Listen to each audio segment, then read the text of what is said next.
Joanna Cherry. Thank you very much, Mr Hoyle. I rise to speak in support of amendment number 46 laid in my name and that of my honourable friends. But just before I do that, Mr Hoyle, I'd like to take the opportunity to thank the honourable members opposite who've spoken this evening for their quite extraordinary display of hubris and contempt towards these amendments laid by several different parties, which simply seek to make sure that the reality of the modern British Constitution and the devolved settlement is respected.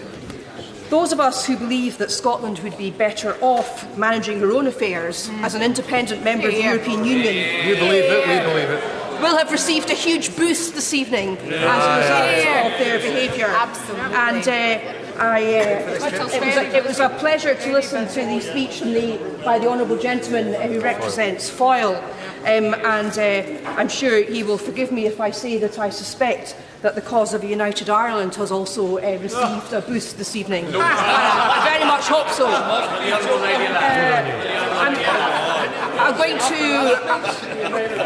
I'm just going to say what I want to say and say it briefly, so maybe some other people from my party might get a chance to speak. The purpose of Amendment 46 is to require the Prime Minister to obtain legislative consent of the Scottish Parliament, the Welsh Assembly and the Northern Irish Assembly before she triggers Article 50.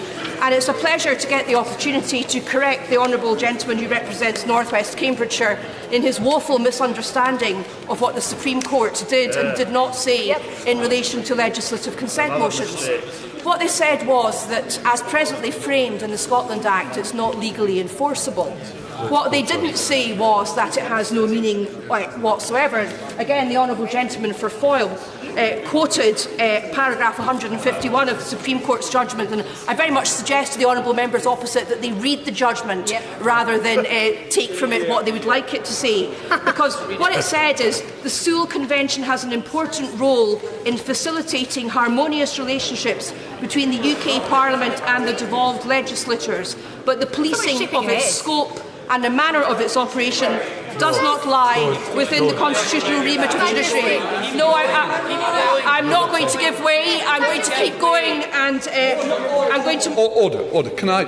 No, the honourable lady just have to take a seat for a moment. I've been very kind by bringing the SNP, and please don't take advantage of the time that I wanted to split. Order. I wanted to show... Sorry, I wanted to show the time. I'm hoping the honourable lady is coming to an end just to get one more speaker in, which I promised I would do by allowing you to speak.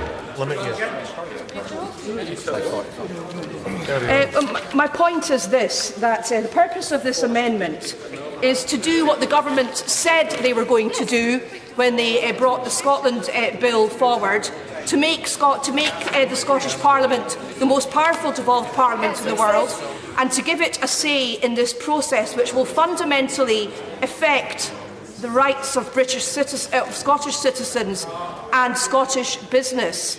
And I note that honourable members opposite were given as much time as they wanted to make their points. And I intend to take as much time as is my right to make my point. Order. I think the honourable lady has come to an end. Can we have the Minister, please? Thank you, Mr Hoyle. Mr Salmond, you should know better. Order. 1 second. A point of order, Mr Salmond. It's quite clear that the honourable lady had not resumed her seat, sir. Being in the chair accords you many privileges, but you cannot reinterpret the wishes of an honourable member who is on her feet. Mr Salmond, as the chair, I have the right to make decisions on this House. Just a moment. What I would say is, quite rightly, I wanted to bring the honourable lady in, which I did.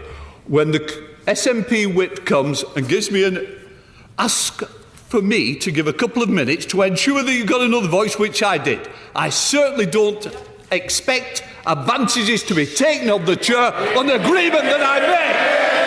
That's the difference. Sit down. Thank you, Mr Hoyle. And thank you for the chairing of this debate. Mr. Salmond. Oh, Mr. Wishart, calm down. It's a very serious matter.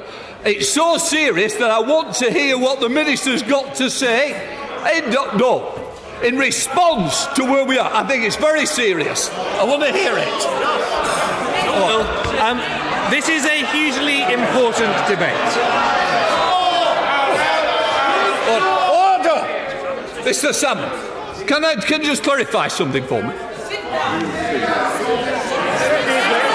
To speak 30 minutes without any admonition from the chair.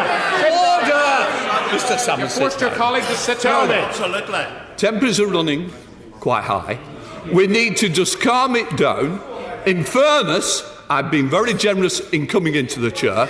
Mr. Wishart, we don't need any extra help just for the moment.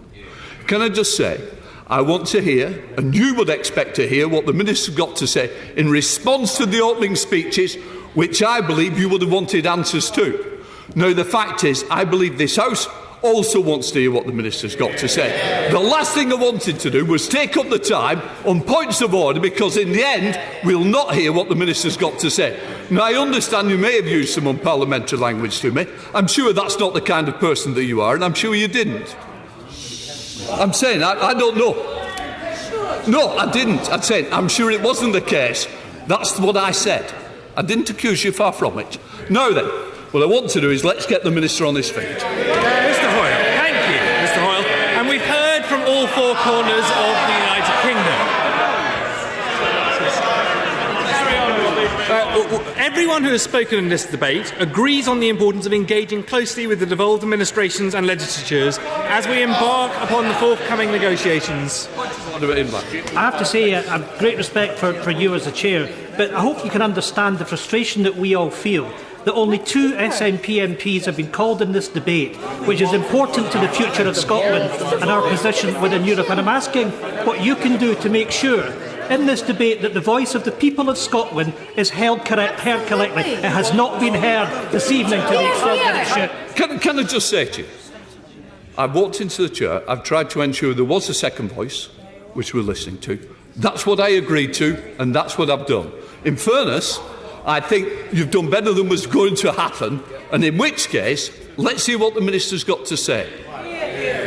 Mr. Hoyle, engaging the devolved administrations and discussing their priorities is exactly what the Joint Ministerial Council on EU negotiations was set up for. It brings together the constituent parts of the United Kingdom to discuss each government's requirements for the future relationship with the EU.